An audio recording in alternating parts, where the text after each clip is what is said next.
Welcome back to Following Noadon, a Stormlight podcast. This week is episode 62, and we're doing chapters 26 through 28 of Oathbringer by Brandon Sanderson. We're getting a decent ways into part one. We're almost done with part one, actually. We've got some good Dalinar content to do this week. We have a Dalinar flashback chapter. We have a Dalinar present day chapter. And a Shallan chapter that Dalinar is in, so that basically counts as well. So, how are we feeling about this week? We'll start with you, Paul. How are you? Good.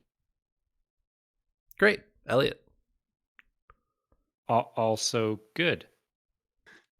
Wonderful. Fastest intro ever. Okay, 2 words. Paul, go. Memories revealed. Memories revealed. Eliot, go. Right and wrong. Right and wrong, memories revealed. All right, let's go. 3.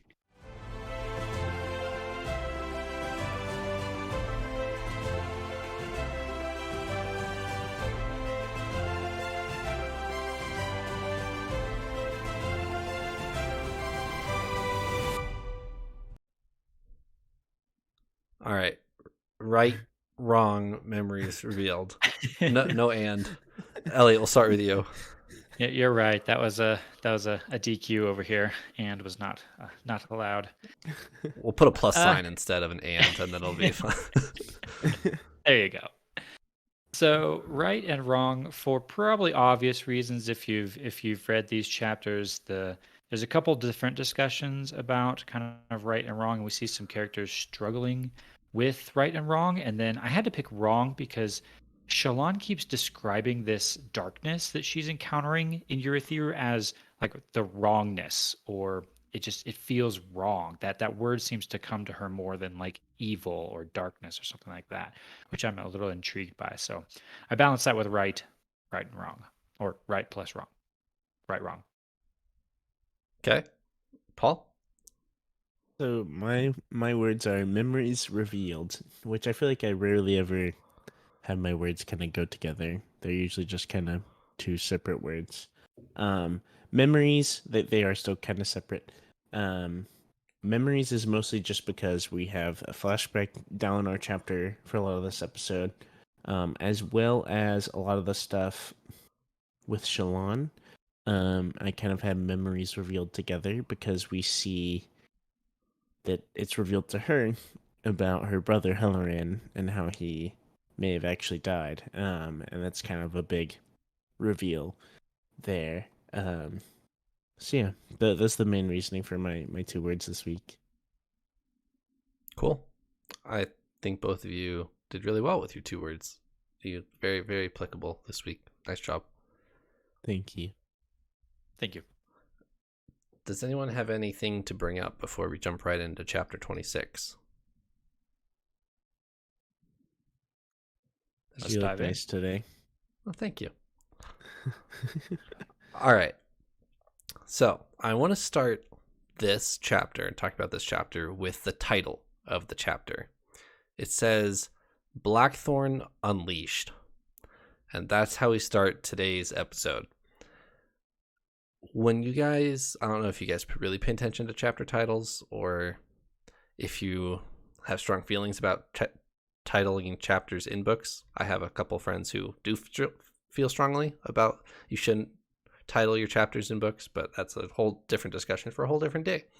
When you saw that or heard it in Paul's case, what was your expectation of this chapter? Because we've seen Dalinar have some dark tendencies in his youth here for a couple several now actually flashback chapters. So what were your guys' expectations when you read Blackthorn Unleashed?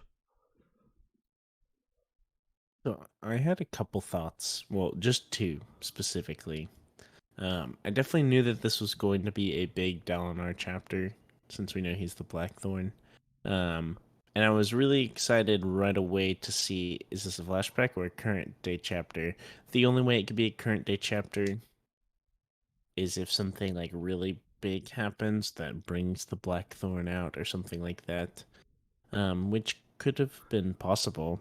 with everything that happens, but I Taravangian wasn't expecting it. Taravangian comes clean on everything he's ever done, and Dalinar just beats the crap out of him. Exactly. He just unleashes. Yeah, it's not impossible, right?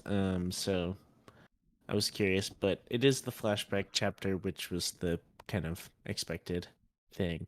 But I was definitely excited to see. I assumed it was going to be some big, like we've seen him before, kill the assassin in, I would say, Blackthorn fashion.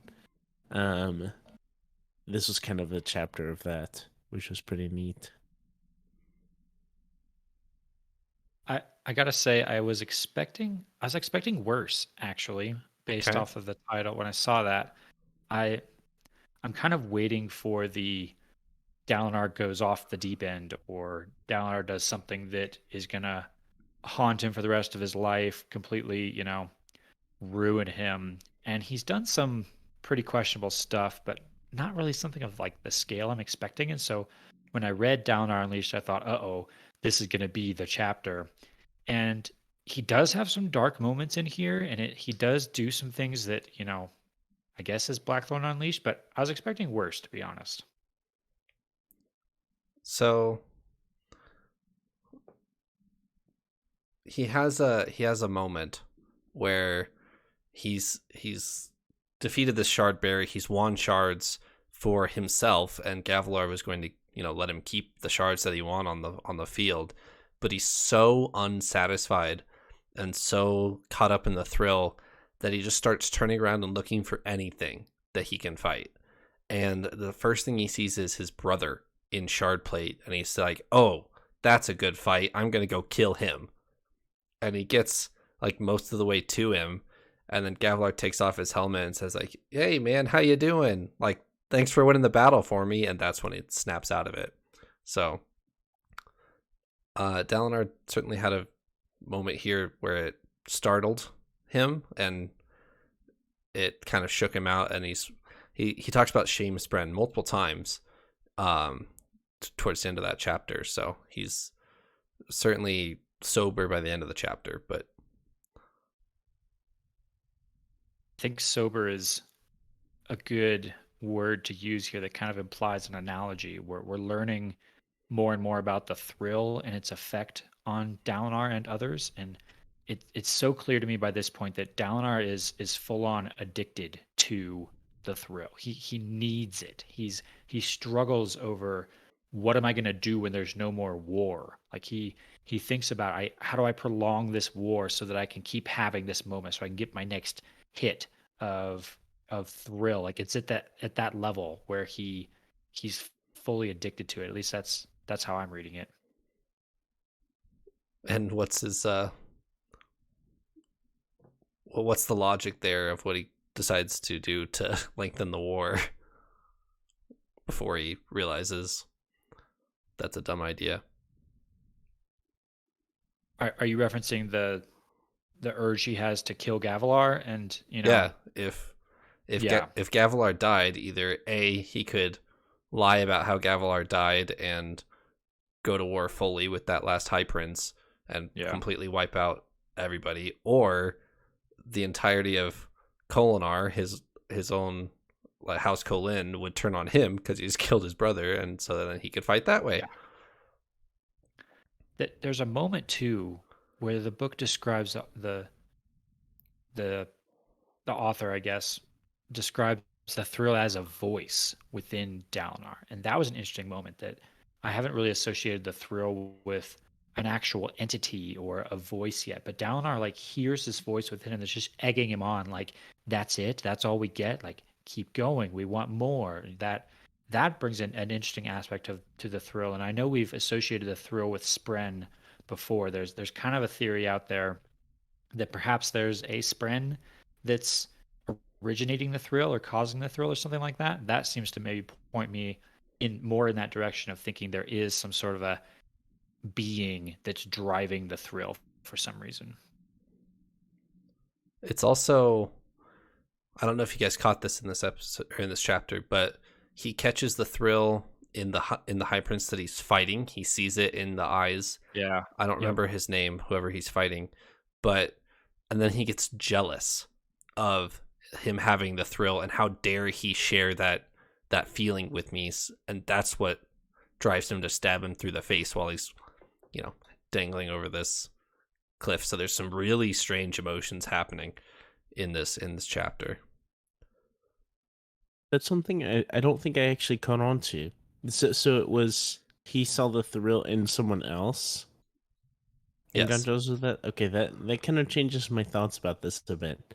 And just like, I guess my thoughts on it. So I like what Elliot was saying, or I hadn't really thought of it that much before, of like, maybe there's something like a Spren like being, maybe not necessarily a Spren, but something like internal or intentional with him that's causing the thrill.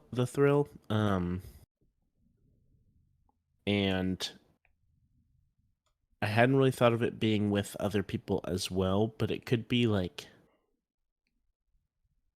I don't know. I think this is the first time that I've really been like, there's something much bigger with the thrill. Before I was just kind of like, okay, I get it. I knew it was capitalized, all that stuff, but didn't really like see it have a major effect. But we can see now that it's just like a straight bloodthirst. It's not just like a battle readiness or like a love of combat, right? And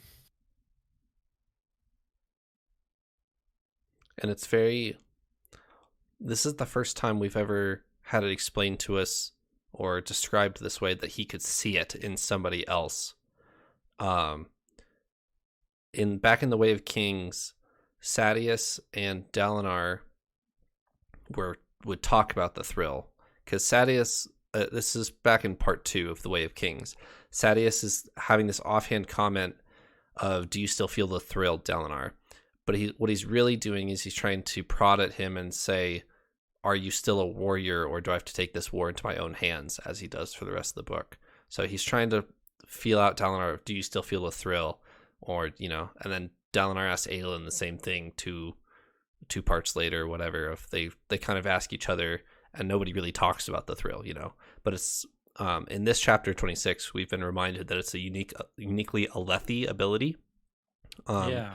As what Dalinar describes it as, is the Alethi advantage of the thrill. And so that's part of why he gets jealous, is this guy's Alethi and he has the thrill too, so I'm going to kill him. So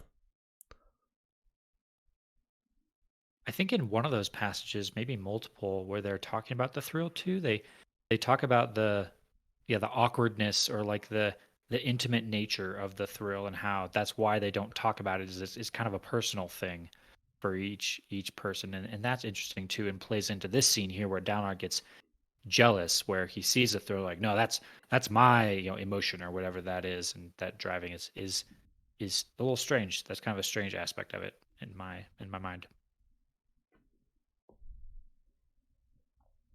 Yeah, with all of the things we've seen, I'm definitely at the conclusion that there's something like deep rooted behind it, or like tangible causing this, and that it's not necessarily a like, yeah, just a state that Dalinar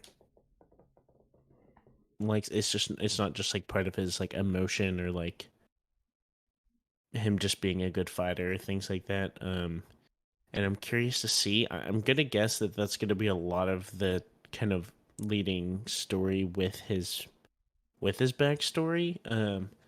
Going into this book, my thoughts were definitely like, okay, the Dalinar flashback chapters, we're gonna learn about his wife, probably.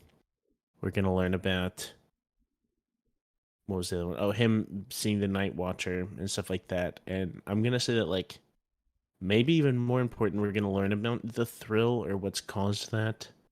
It is a little fuzzy, because even current day Dalinar, when we started reading, experienced the thrill, right? But that was when he correct. was kind of He did. snapping out of it, and he kind of began to get sick in battle because of it. Which I don't know how that completely lines up, but I guess we'll have to read and find out in that respect, I guess. I gotta say, back when we first started Way of Kings, Paul, you and I were theorizing about the thrill, and I think we tried to compare it to like adrenaline or bloodlust or something simple like that. Yeah. You know, by now, I think we well know at this point it's way more than that. It's way more Mhm. significant than just, you know, adrenaline rush on the battlefield. I think this is the first time that I've really thought about, like, okay, this is something much bigger. I think Yeah. I've kind of been playing the thrill off. Maybe it's because we're getting into this territory where I feel like there's a much larger sphere of evil and a more like, Yep. I don't know what you'd call it, like a mental state of evil. There's a lot of like evil spren and evil energy and evil heralds and like all this stuff that I'm giving way more fuel to those thoughts about like bad states of mind that characters are in even. um it even And makes me think, so the way that Dalinar has we've seen current day Dalinar's kind of gotten past this thrill, right? I'm not saying this is the same for Kaladin, but it even made me think about like, okay, actually, I actually am gonna run with this a little bit. So each of our main characters, I would say, like our three top characters, I would say like Kaladin, Shallan, and Dalinar. Um, Dalinar's been made very evident with this thrill so far. Shallan has a lot of stuff we've seen. Maybe we've seen more, or had more conclusions with her like internal mental state, like with the lies and all her like past and just everything there. And Dalinar, excuse me, Kaladin in the first book, which we don't see as much anymore, but it was like kind of that battle with depression and an internal struggle there. And I forgot the name of it, but they had like a name for like the sad Kaladin, right? Wasn't there a second name for Yes. that? The Wretch is what he called The himself. wretch, the wretch, yeah. And I'm starting to think that there may be a larger significance to these like, I guess, dark sides to our main characters than are initially there. I think it's very easy to just say, okay, it's just what they struggle with. That makes 100% sense. You don't have to answer past that. But the thought of the thrill and it being a much larger problem has made me kind of reevaluate the problems that our other characters have faced internally as well. So maybe this is Dalinar's wretch, but he hasn't, or he just passed that where Kaladin we kind of saw already past that. Unsure. That's loose thoughts, whatever. But that's kind of what I've been thinking of with this. I really like that breakdown of our different heroes and the different battles that they're facing. That makes a lot of sense now that you frame it like that. Yeah, that was really good. There was going to be something I was going to say, but I don't remember what it was. I'll move to this next point, and then we can close out this chapter. But zooming out a little bit. Oh, actually, I remember what it was. The thrill. The reason why you're reevaluating the thrill so much right now is because you're seeing what impact it has on Dalinar and who he could be without it. Like later in his life, once he's already past it, you know how good of a man Dalinar is, but you're seeing the impact of it now on young Dalinar and how tyrant and warlord and maybe worse things than that of what it could make Dalinar. So you have more perspective of Dalinar specifically with the thrill. I think too, not to drag this conversation on for too long, but it was either just 1 or 2 episodes ago we were listing out the very long list of villains we have at this point, right? There's so many different beings or groups that are out there that are kind of classified in the they're not good guys category. And I think because of that, we're now not even intentionally on the lookout for that, like the impacts of all of those different villains. And so I know I've kind of re-examined the thrill as, you know, okay, we know there's lots of evil forces out there now. Is the thrill caused by one of those? Which again kind of puts it in a different light a little bit. Yeah. For sure. before we move on from this chapter, I have a question. Yeah. Which honestly, this isn't anything major. We can kind of just brush by this, but it's something I noticed right out of the gate that I wanted to just kind of address or ask. So very like literally first couple sentences of chapter 26.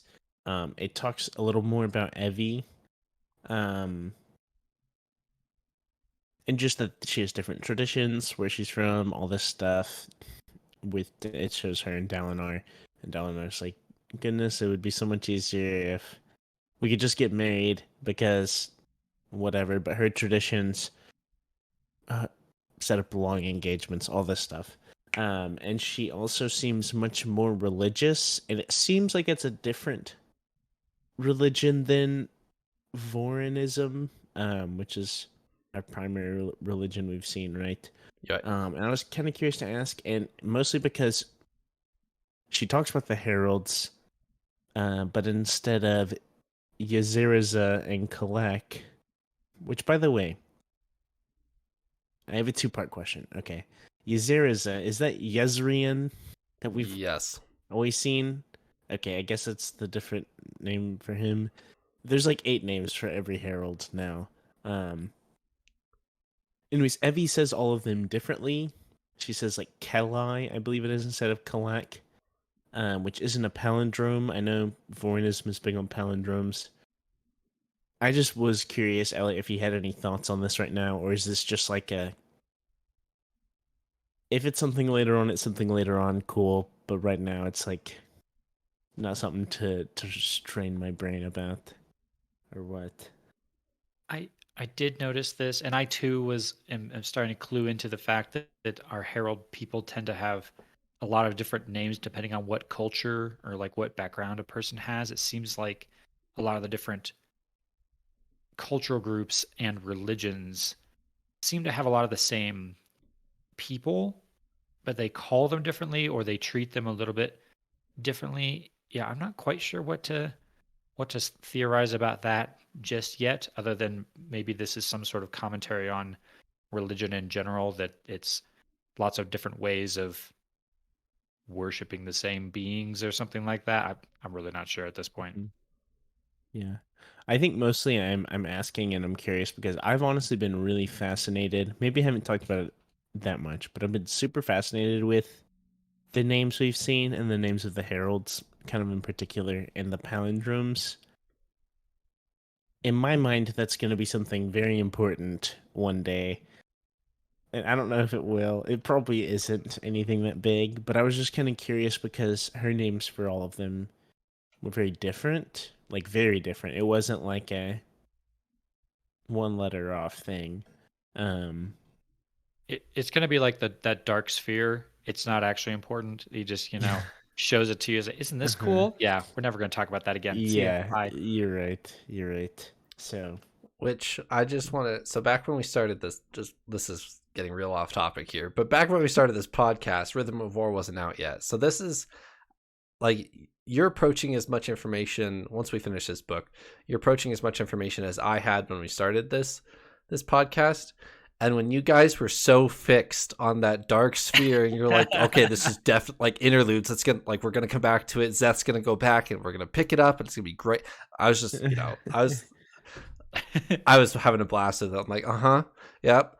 I didn't even remember it was in the prologue. I will be honest. When we read it, I'm like, oh yeah, this is here. And when you guys were, anyway, what a mess. We will find it eventually. I'm determined. I will call up Brandon Sanderson and make him tell me if it's not in, by the end of the books here. Exactly. We need answers, Branderson Sanderson. Alrighty. Closing out this chapter, Gavilar and Dalinar have achieved their goal.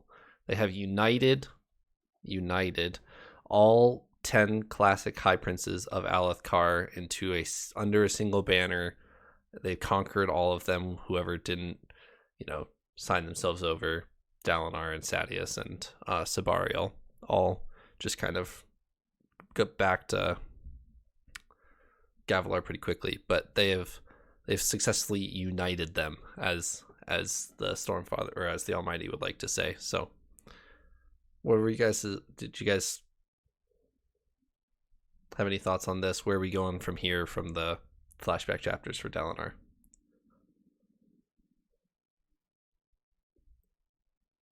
We still have a lot of unanswered questions that I'm sure we're gonna explore, like the death of his wife and the Night Watcher. We've got a few hints, a few little bits and pieces to help us kind of place that in the timeline, but no definitive answers. So I'm assuming that's where we're gonna go next, perhaps. Yeah, I'm curious to see. So there's definitely plenty of time for them to still have many more thrill chapters before we even get into anything that's like I'm seeking for the Night Watcher, I have these problems, whatever. So I don't know. I want to be like, yes, our next couple down our flashback chapters will get that ball rolling, but it doesn't have to, because I'm kind of just realizing we're still in the first part, which is kind of impressive. We I'll are be still in the honest. first We're like part. 30 chapters in, just about, and still in the part one. So let's go. Okay, I'll be honest here. There's two major things I'm fishing for.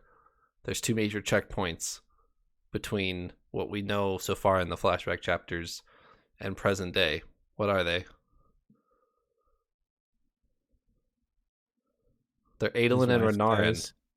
We need Oh. Adolin and Renarin somewhere in here. Fair enough. Fair enough. That's true. that is an important detail Yeah. that we can't forget. So Do we know the age difference between those two? Is it like a year or two? I thought it was a little bigger than that. I thought it was I like, should know this. Okay, so in actually, my mind, it's like 4. I do know this. Kaladin and Renarin are the same age, and Adolin and Kaladin are 3 years apart, but the years are longer, so it's more like 4. Remember, we had that age talk where like 19 was like actually more like 24, and 24 was more like 29. Yep. Okay, so we've at least, obviously, Dalinar's wife Evie has to beget 2 sons that are 3 or 4-ish years apart. So we have at least that much more to go before we hit her death, I suppose. So that's a good point, Paul. I think you said we've got some time still, some ground to cover. And as far as we know, Adolin and Renarin are going to be fairly young when their mom dies, because we don't know, like, Adolin and Renarin haven't brought her up like at all. So all right. 27. We have a Shallan chapter, and I actually want to start this off with our new Knights Radiant, the Dustbringer. We've got a couple crumbs of information about her, and I'm sure you guys probably picked up on these, but I just wanted to highlight them. We get the name of her spren. We get a definition of Dustbringers, and they like to tear things apart and find out what's inside. Things, yes, as is described. And Malata gives an interesting perspective on the forming of the Knights Radiant, which I'll talk about here in a second if you guys don't, but I'll throw it over to you guys. What do you guys think of our Dustbringer? I didn't think too much yet, honestly. We got a little bit of info like you just covered, but Shallan's reaction to her was kind of funny. Her statement when she leaves is like, "Well, she's annoying," and I don't know that I felt that way over that first interaction. She seemed fine to me. Maybe a little anti-Alethi, I suppose, but I don't know. I need more interaction. Yeah, pretty likewise. I was super, super excited to have some Malata dialogue. And honestly, I think my biggest takeaway was hearing from Pattern afterwards, and just kind of his unrest with it. we've always had this conception, or at least I have, of Dustbringers are bad. Dustbringers are just bad. I don't know why, but they're just bad. They're bad news. And I feel like that was playing into that a lot more. And now I'm kind of no guess other than just because just kind of throwing it out there, but I think that may have all been kind of like a red herring, and Mulatto will actually turn out to be pretty good, but I guess I don't know yet. You said that we found out about the spread. I don't remember that. Did we find out the spread's name? I thought we did. If so, I missed it. The wiki says we did, but if we didn't, then we didn't. Because I definitely don't think we've had any dialogue with a spread. She mentions... Shalon talks to her about, oh, you came here with Taravangian.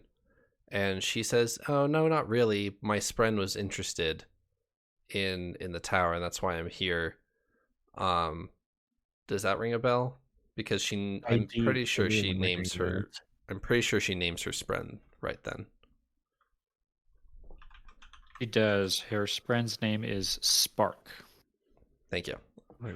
See, this is the type of thing where I have to like dance around spoilers to see if we actually know or not, because I don't remember what you guys know and what you don't. So, okay. I did not remember that either, but I just looked it up and she did say it.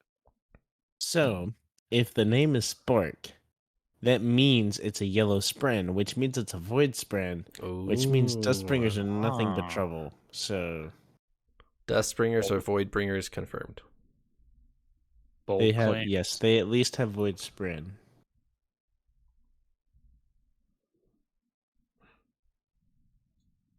Anything more about Mulatto? I'm very excited to learn more about her, because we've seen this about, like, oh, she breaks things, or she will break things.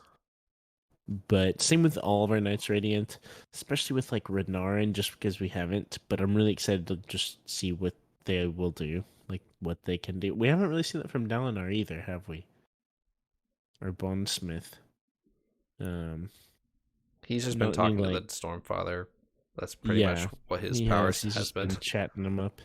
Yeah. Yeah, I'm really excited to just see all the Knights Radiant powers unleashed, so I totally agree. I envision the Dustbringer power, at least, we know they're going to have two surges, right? So I imagine one of their surges being directly related to their destructive reputation, and them just being able to, like, put their hand on something and just disintegrate it. Like, that's where my imagination goes with what they're going to be capable of. So I'm really curious to see too what it's actually going to be. One of our first examples of surge binding was actually something similar to that. It was just Yasna turning a rock to smoke way back in the Way of Kings. It was disguised as a soulcaster at the time, but true. And Shalon stealing the soulcaster made her the biggest villain. Yep. Simpler times, Simpler times. All right. Amaram is back in the spotlight here. It's been a while since we've talked about Amaram.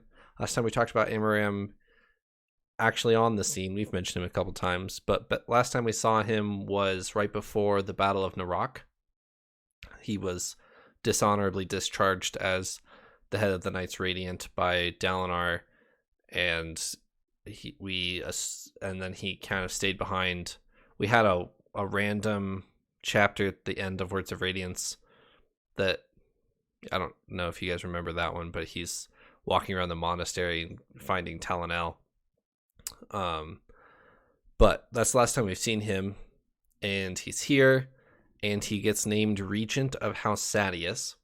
So for all intents and purposes, he is Sadeas now, the leader of House Sadeas, because ELA didn't want to do it herself. So he's back. What are we thinking? Seems appropriate, I suppose. We have a Sadeas-sized hole in our villain roster, and Amaram fills that slot rather appropriately, I think. I didn't think of that way. You're totally right. Um, I honestly couldn't remember if Abraham was still alive or not. Um, which sounds silly, but I just know I feel like he just got kind of ran out of town before, and we never really heard from him since. So, yeah, he's back. I don't have any strong feelings about it, honestly. Shallan does, because Shallan thinks he killed her brother. So Adolin and Shallan kind of storm out of the room as soon as Amaram opens his mouth. And Shallan's like, man, or Adolin's kind of ranting and not really paying attention to Shallan of like, man, I hate that guy. He's everything that I hoped he wouldn't. Like, I looked up to him so much, like Kaladin did, and then he turned out to be worse than all of us. And then Shallan kind of absentmindedly says, yeah, and he killed my brother. And Adolin turns to her and says, what now? Like, excuse me? And then she tells him about the shard blade. And Adolin corrects her and says, no, Amaram got that shard blade from Kaladin. And Kaladin's whole shtick with him is Kaladin won a shard blade and Amaram stole it from him and killed all of his men. And Shallan deliberately doesn't confront that new piece of knowledge. She shoves it to the back because she hasn't spoken the truth about it yet, so she's allowed to do that apparently. And Shallan has just learned that Kaladin probably killed Helleran. So I was actually a little disappointed by this scene. I thought this was going to be a plot element that ended up being like part of a climax somewhere where Kaladin and Shallan are forced to work together to save the world. And then at that critical moment, Shallan realizes that Kaladin is the one who killed her brother. And like there's a huge like dilemma and struggle and big character moment. And instead, it just kind of like gets mentioned casually in conversation.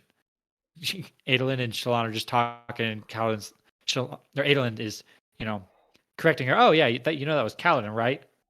Oh, and then they move on.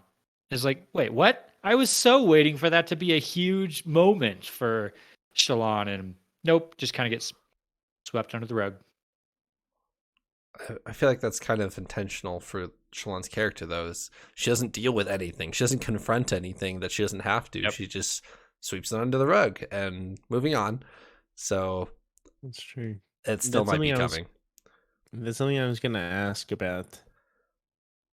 Because we've seen so much of Shallan. Like, basically, I would summarize Shallan's story so far in this book as just trying to sweep things under the rug, almost. Or, like, dealing with her emotions in such a horrible way. Just a really bad way trying to bury them. That it's going to explode. It's going to explode at some point in this book, I think. And I'm just kind of wondering, like, what's going to happen, because there's just been so much of it. And we've seen, I don't know if it's going to be kind of like last book where we saw Syl and Kaladin's bond almost break. If Pattern and Shallan's bond is going to break. Or something like that. Or what's going to happen? Is she going to lash out? Is she going to try to kill Kaladin or someone that Kaladin likes? Or what? I don't know if she'd go that far, but like, I'll say that kind of leading into my next thought from this chapter, I'm starting to wonder if she is somehow linked to the darkness that's here in Urithiru and what that means for her character and what is going to happen with her. Yeah, is she going to have that moment where she breaks her bond like you're talking about, Paul, or some sort of Shallan turns to the dark side or whatever that looks like? I'm scared for where Shallan's going to go too, because yeah, her suppressing all of these difficult things cannot end well. It's got to be a ticking time bomb.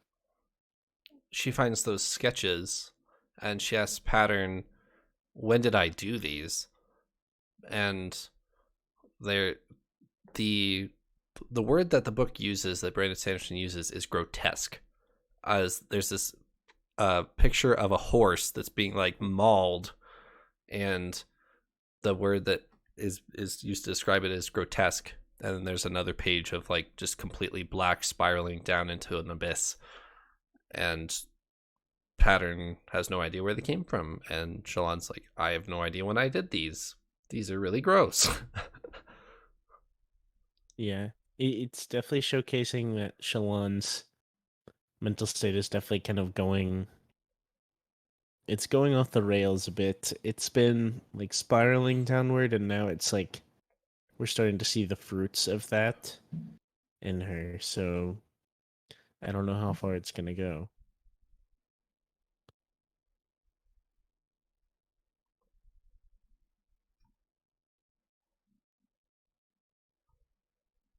Anything more on Shallan in this chapter before we talk about Dalinar some more?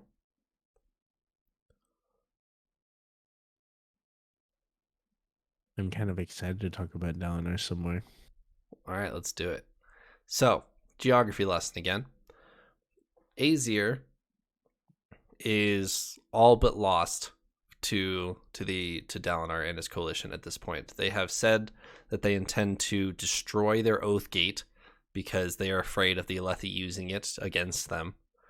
And Dalinar is basically lost for them. Thalena is the island city on the south of Roshar, I believe, south of the Frostlands. We've seen Shallan down there in the past. And Queen Fen is the leader of Thalena, and that's a little bit more promising, but she's still super cautious about trusting Dalinar. She's stuck between everything that Dalinar is saying, and like she has a phrase during this chapter of, if you're super sincere about this, I apologize, but I can't take you seriously because you're the Blackthorn. And if you pay close attention, each time she addresses him, she calls him the Blackthorn over Dalinar or anything like that. So that tells you where her mind is her mind is still in these prequel chapters of old tyrant, kill everybody, ask questions later, Dalinar. So, and I gotta say, I don't think I blame these monarchs who are pushing away Dalinar based on what we've seen in the flashback chapters now, the old Dalinar. I don't think I would trust him. If that's all I knew were these stories of Dalinar brutally conquering his own land and the way he's just a violent juggernaut on the battlefield, would I open up my city to him? No, I don't think so. I think I'd rather fight the Voidbringers than I would, risk Dalinar charging in and taking over my city. So based on what I had known of Dalinar at the end of Words of Radiance, I was frustrated that no one would work with him. But now that we've learned a little more about his past, I kind of get it. Yeah. And this whole past that everybody's considering that we're just learning about is very public. He was marching with blood and fire across the entirety of Alethkar to unite for Gavilar. He certainly created himself a reputation. It's just not a reputation that he can use to unite the entirety of Roshar with later in his life.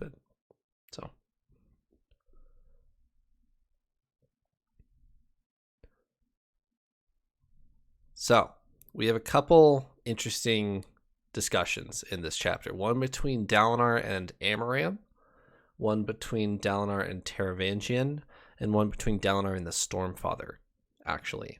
So let's talk about the first one that happens, and it's Amaram. And Dalinar challenges him. Dalinar is extremely hostile to Amaram, as he should be. He accuses him of killing innocent men to acquire his shard blade, and that everything that Kaladin said was correct. And then Amaram calls him a hypocrite and says, okay, but how did your brother get to the throne? How are you High King of Urithiru, or whatever the heck your title is now? Like, how many people did you kill to get to where you are? And Dalinar doesn't have a good response for him. So he goes and talks to Taravangian, but we'll talk about that in a second. What were your guys' thoughts on Amaram's retort there? So I think throughout our story so far, it's been like this notion of every High Prince is bad, except Dalinar is actually honorable, right? He's been our one example. From what we've seen, I would say, like, it sounds like Gavilar is revered very highly as a great king or whatever. Not really going to touch on that too much. But in general, out of all of our High Princes living, it seems like Dalinar's our one honorable one.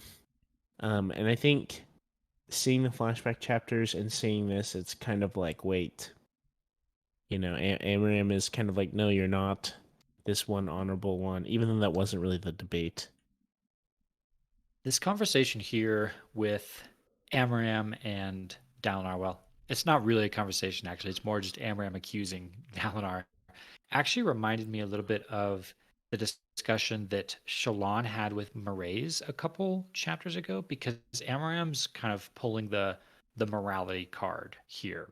He brings up, it basically accuses Dalinar of saying, you can't set aside your morality when it's convenient for you. And in some ways, he's got a point here. I think in some ways he is pointing out the duality of Dalinar's nature, the violence that he's done, and the flip-flop that he's had to this now honorable different side. But at the same time, just his flippant use of morality reminds me of Mraize and gives me that kind of creepy crawly feeling of you can't use that as justification, because if Amaram does that and it's saying, at least I'm on a side, is basically what he's saying. He's basically saying, at least I have a stance. You're flip-flopping back and forth. Well, if that's true, and we look at some facts, clearly Amaram is on a side, and it's not the good one. It's the side of, I'm going to kill you because I think I deserve that shard blade more than you do.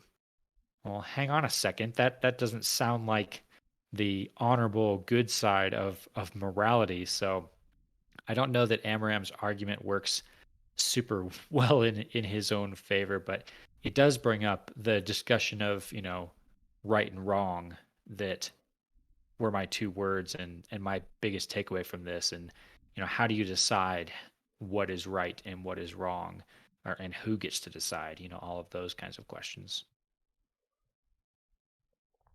Leading into the next part of this chapter, we get more Noadon content. It's been a hot minute since we had Noadon content, but we get some quotes from the Way of Kings between Dalinar and Taravangian. I really like this parable thing that they talk about, and Taravangian actually gives something away. I don't know if you guys catch it, but Dalinar is explaining part of this parable of, what's the occupation of these 3 or 4 guys? I don't remember what they are, but 3 of them commit a murder, and the 4th one is innocent. And Noadon is asking the reader, what do you do? Do you have to kill all 4? Do you let all 4 go because you can't pin who the right one is? And Taravangian gives an immediate answer. Like, he has this, he's kind of zoned out. You get the feel of Dalinar talking to Taravangian, and Taravangian says, "You kill all 4," and that he says it almost immediately, even before he asks what Noadon, how he explains it in his book, which Taravangian, I'm fairly certain 100% believes that you need to kill all 4 to make sure you get the murderers out because of what he's doing with the death rattles. He is willing to accept the deaths of those innocent people to try to do whatever he's doing. He deems that as worth it. So, but Dalinar argues the other way of, no, one innocent life is not worth that price. So they go back and forth a little bit about it, and Dalinar actually says that Noadon himself never answers the question in the book himself. He never actually gives an answer. He gives an answer to the parable, and that the king, whatever this of the stories that he's telling, the story within the story, we're getting really deep here, is the king decides to imprison all four, and that he calls that justice. And Taravangian calls the guy in the story a coward because he wasn't willing to commit to justice, wasn't willing to commit to make that tough decision that Taravangian is convinced that he has to make, because that's the position that he's in. So, but Noadon himself explains that he doesn't know what he would do in that situation. So what were you guys? I really like this parable, in like as the Way of Kings content. So what were you guys' thoughts on this excerpt here? I also really liked it. It was definitely my favorite part from this chapter, I believe. So for one, it seems pretty straightforward in this chapter that Taravangian is having a smart day. Just from the way he acts and stuff, and Dalinar is like, well, maybe I doubted this old man, you know? Right. It seems pretty obvious he's having an intelligent day here. With this parable in general, I think it was kind of cool to see that honestly, Dalinar kind of had a little buddy to talk about that with, because I feel like he's always been the one person who's like, you should read The Way of Kings. You should read The Way of Kings. Like, I learned a lot. Excuse me, sir. Do you have a minute to talk about our Lord and Savior Noadon? Yeah, exactly. And Taravangian's, he was there to talk about it with him. But as far as this parable, so doesn't Dalinar say he would settle on, like it would probably be better to just imprison them? That's what the guy in kind the of trying parable to- does. Dalinar says he would okay. let all four go because it's not worth the life of one to kill all four. It's not worth the life of the innocent man. I see. Yeah. I like this section too for the philosophical aspect, asking those tough questions of what is the right thing to do in this difficult situation. So it got my brain thinking, got the gears turning. I did want to mention though, Dalinar hardcore dodges the question. If you go back to the first question, Taravangian asks them, how do you know what's right? Right? Isn't that how he starts Yep. this off? Is Because Dalinar. he doesn't believe in the Almighty, so how does he know what's right if the Almighty doesn't Right. exist? Yeah. Right. He's saying, okay, there's no Almighty.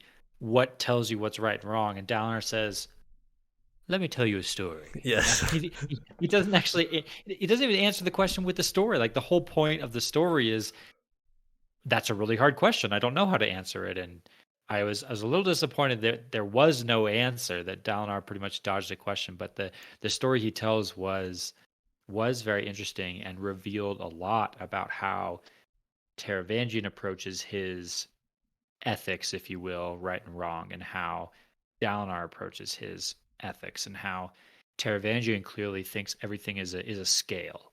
As long as the good outweighs the bad, then you can do whatever bad you need, as long as the good outweighs it. As long as it, tips one grain of rice towards good, then you do it.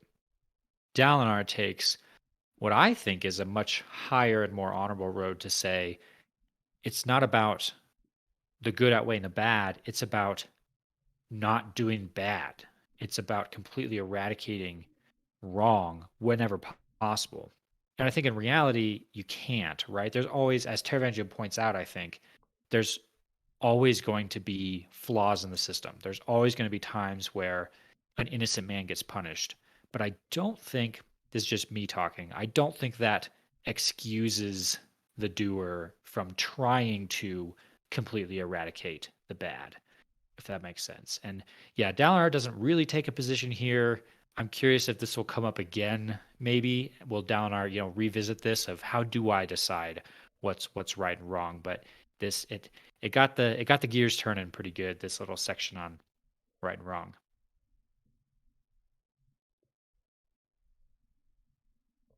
The Stormfather actually is an interesting take on this chapter as well, where Dalinar is having a crisis.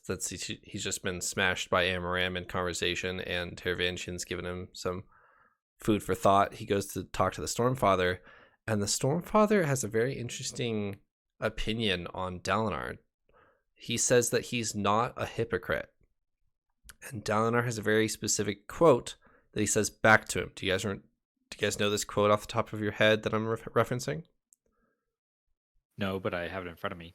Go for it. I am, Dalinar said softly, but sometimes a hypocrite is nothing more than a person who is in the process of changing. Yep.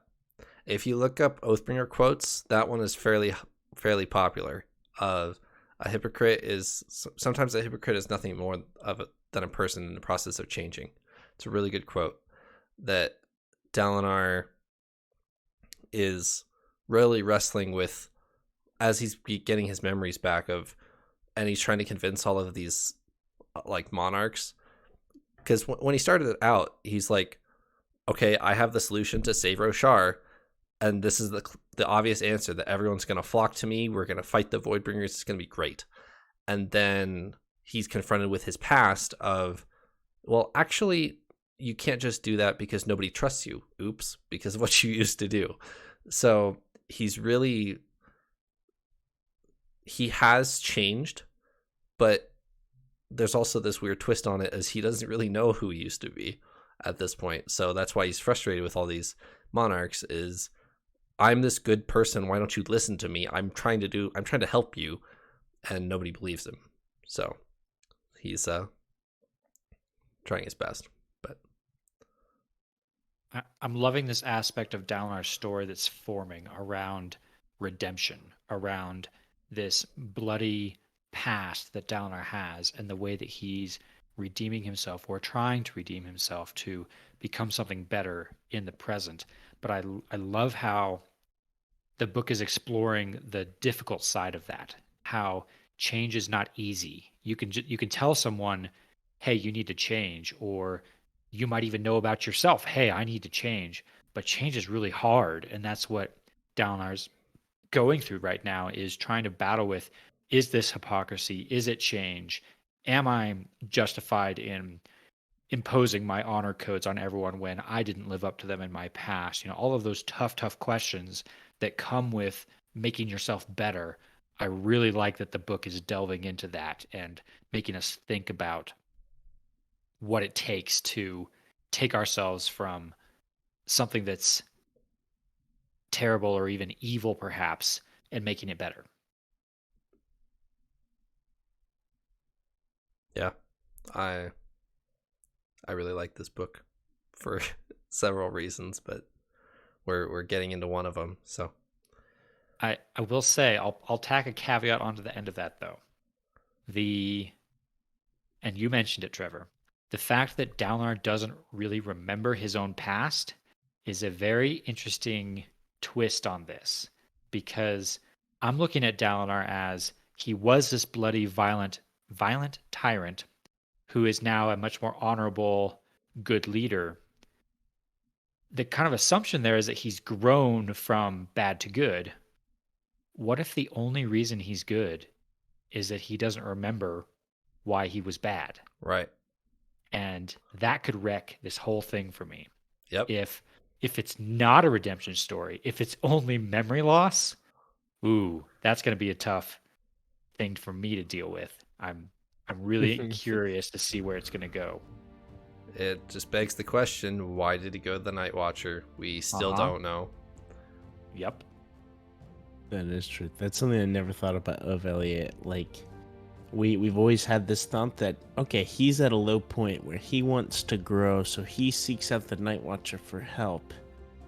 But what if he never really sought help, or didn't, Yep. Or what if the book is trying to argue that he was incapable of changing without completely changing his mind, like completely putting a new persona on top of what. Yeah, like a complete rewire, not just like a shift, but like a complete rewire. Yeah.